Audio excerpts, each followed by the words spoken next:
channel. Hey, you know what time it is, No Press fam? The boot.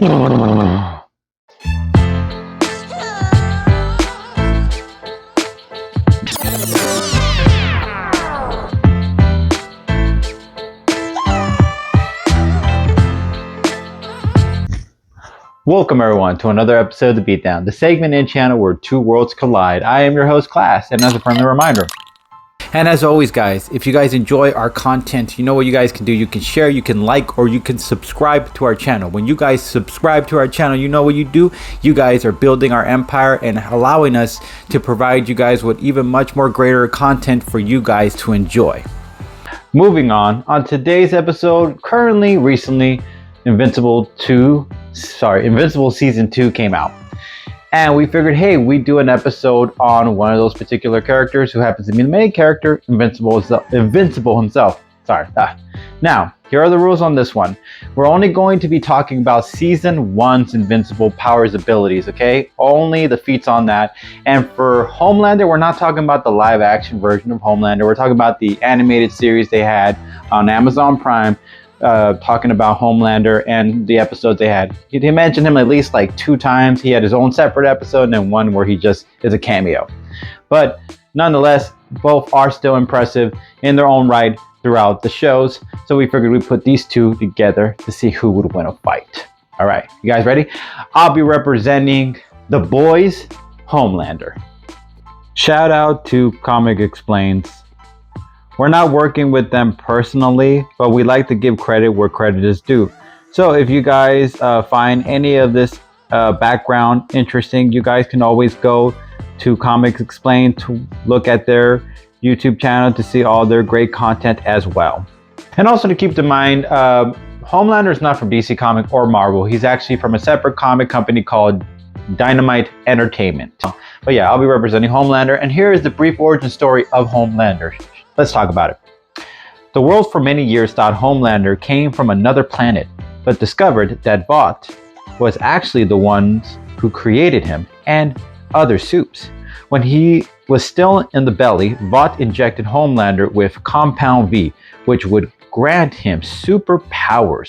When he was born, his powers were immediately shown as he took out the entire staff, helping in his birth, and also losing his mother in the process that day.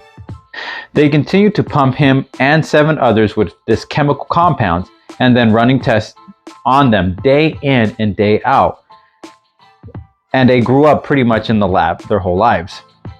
Learning his American education through 4 walls, never really experiencing a normal childhood. All for a company to market on heroes for profit.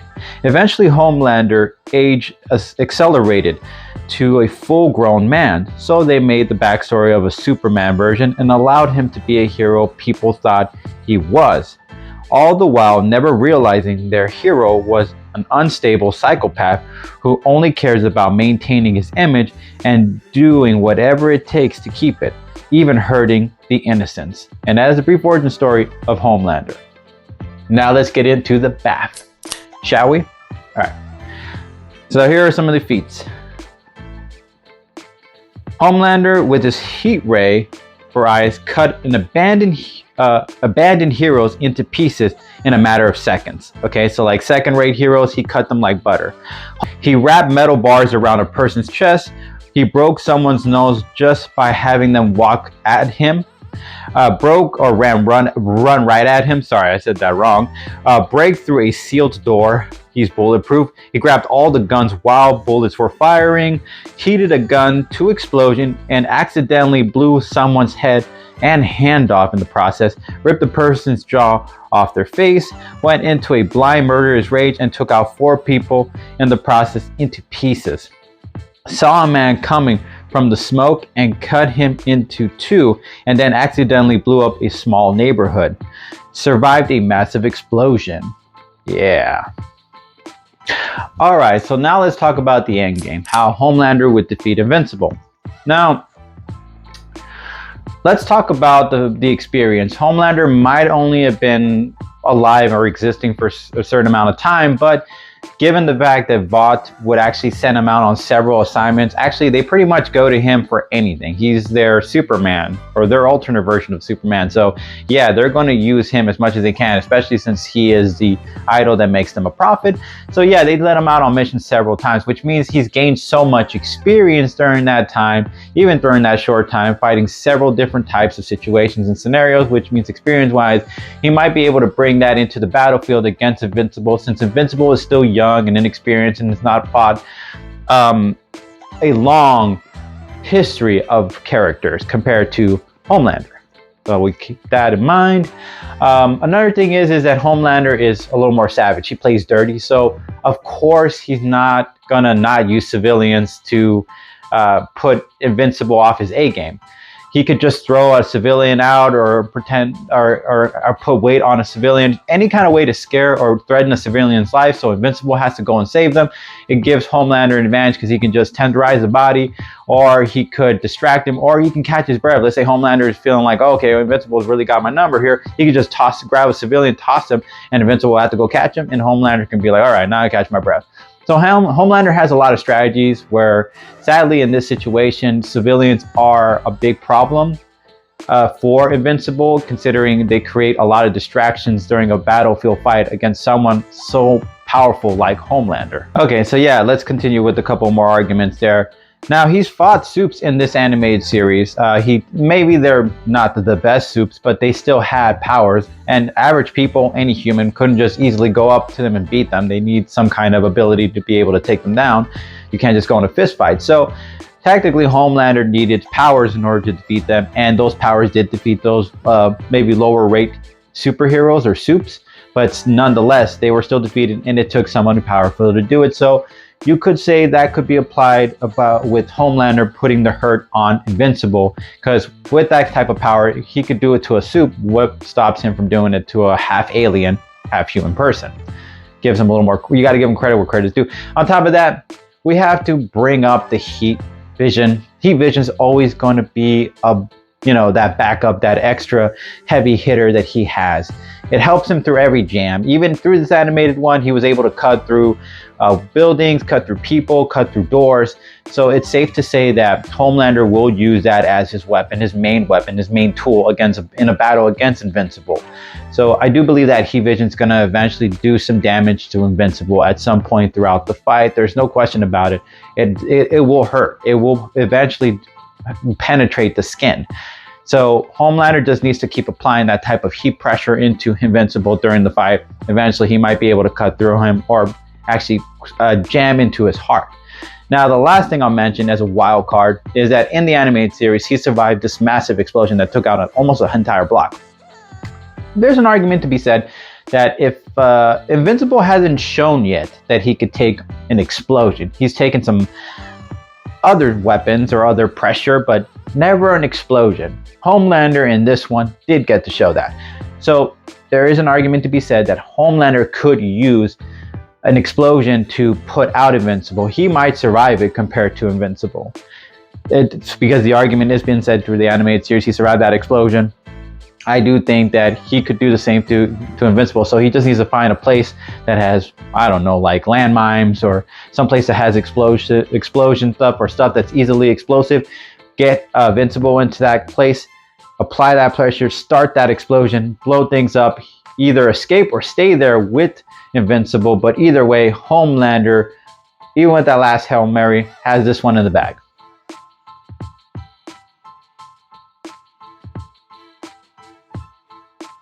All right, and I'll be representing Season 1's Invincible. And you can see that one on Amazon Prime, guys. Invincible's from Image Comics.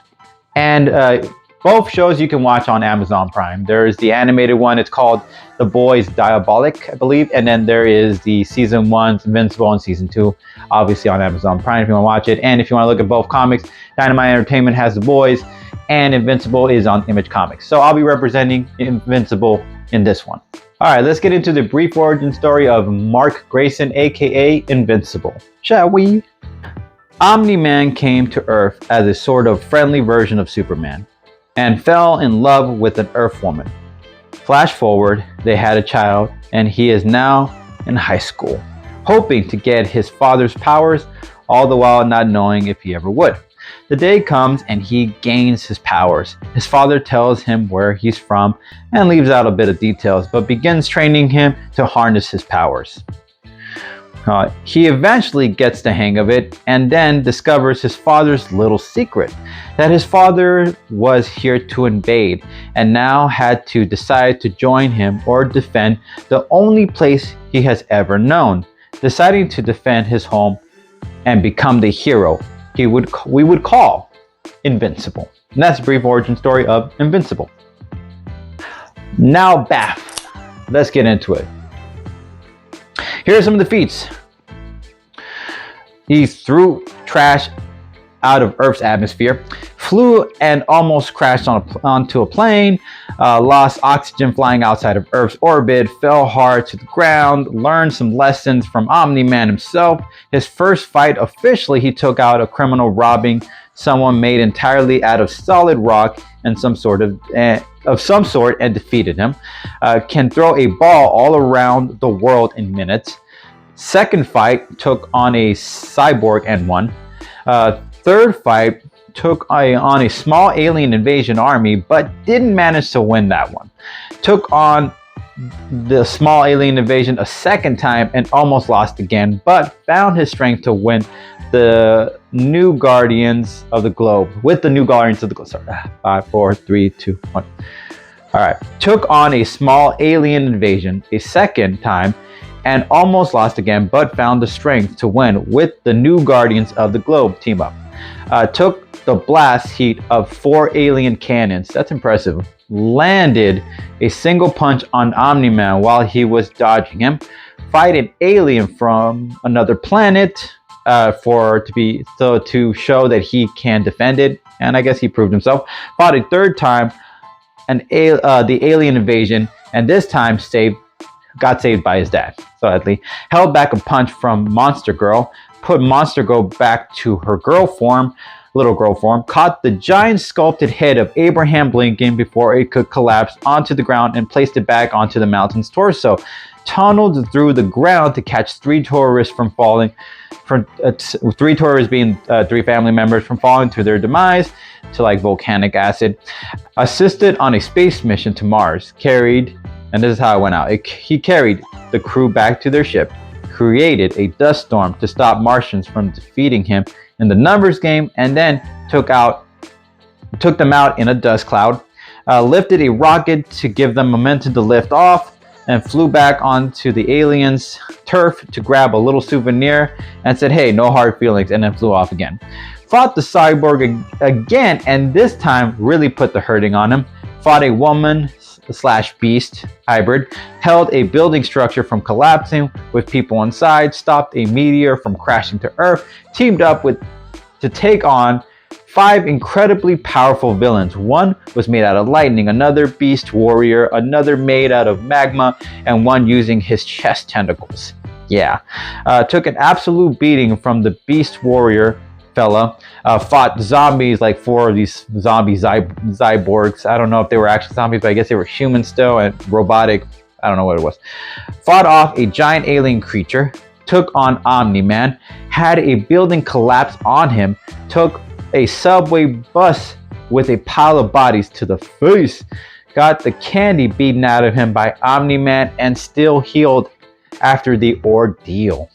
Alright, so now let's get into the end game, how Invincible would beat Homelander. So let's make the couple of arguments. First off, Invincible, civilians is a big situation. So I do believe he would isolate himself and get himself away from civilians, maybe somewhere like cold or like mountains or somewhere that's in the desert, somewhere where it could be an all-out brawl without any consequences. I think Invincible may be smart enough to figure that out, but he's not that well-rounded yet, so there's a 50-50 shot he wouldn't, but let's say he did.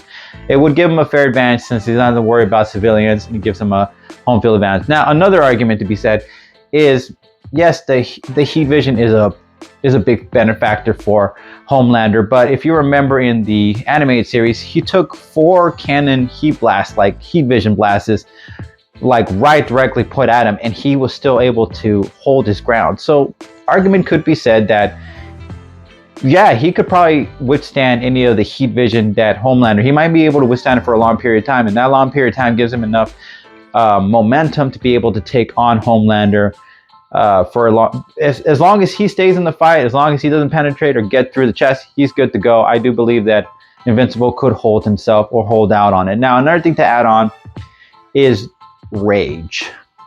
Between the two, you're probably thinking, okay, well, Homelander gets mad and he gets crazy, psychopathic mad.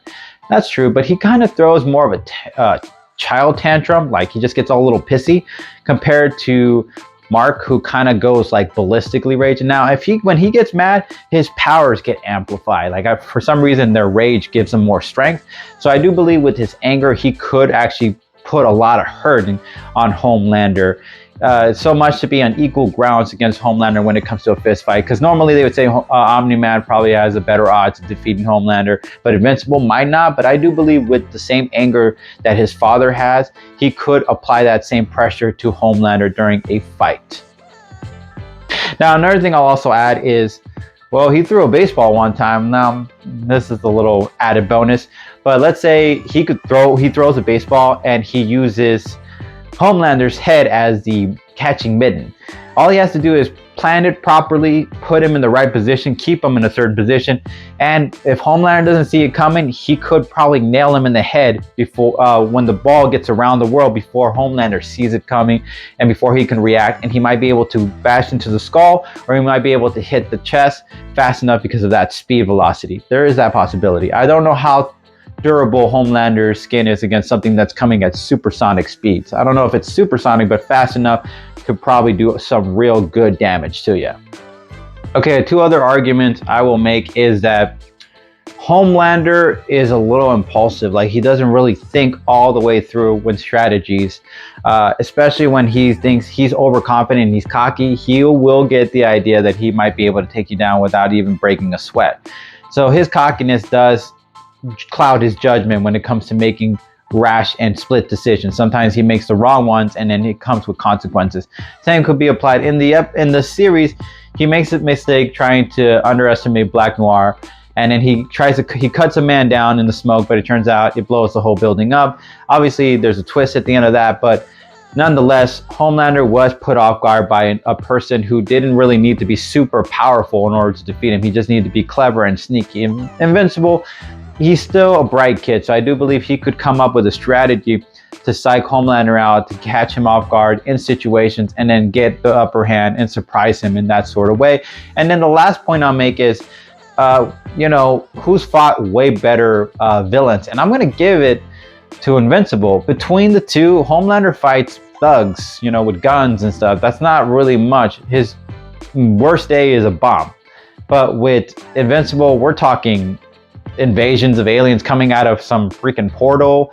We got these random thug super villains that are like so tough that they can beat an entire team on their own. Like, you got Omni-Man, who is steroid out Superman, who pretty much put the hurt on Mark, and still Mark was able to survive. I mean, granted, he spared him, but still Mark survived that beating. He probably wouldn't have been able to recover, considering how big of a beating his dad gave him, and he still persevered. So Mark's experience, even though he might not have been a long game on that, his experience against cyborgs and people with technologies and aliens and superpower characters that are way above his pay grade proves that he is capable of taking a tolerance of pain and able to fight his way through and continue to fight till his last dying breath. And Invincible will do it till his last dying breath. And I do believe it won't take his last dying breath. All it'll take is a little momentum, a little rage, a little focus, a little ingenuity, and I do believe Invincible could take Homelander down for the count.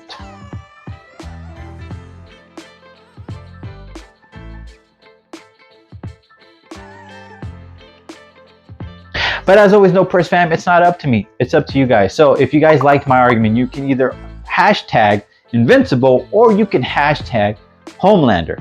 As always, no press fam, we really appreciate you guys keeping it 300 subs. Peace.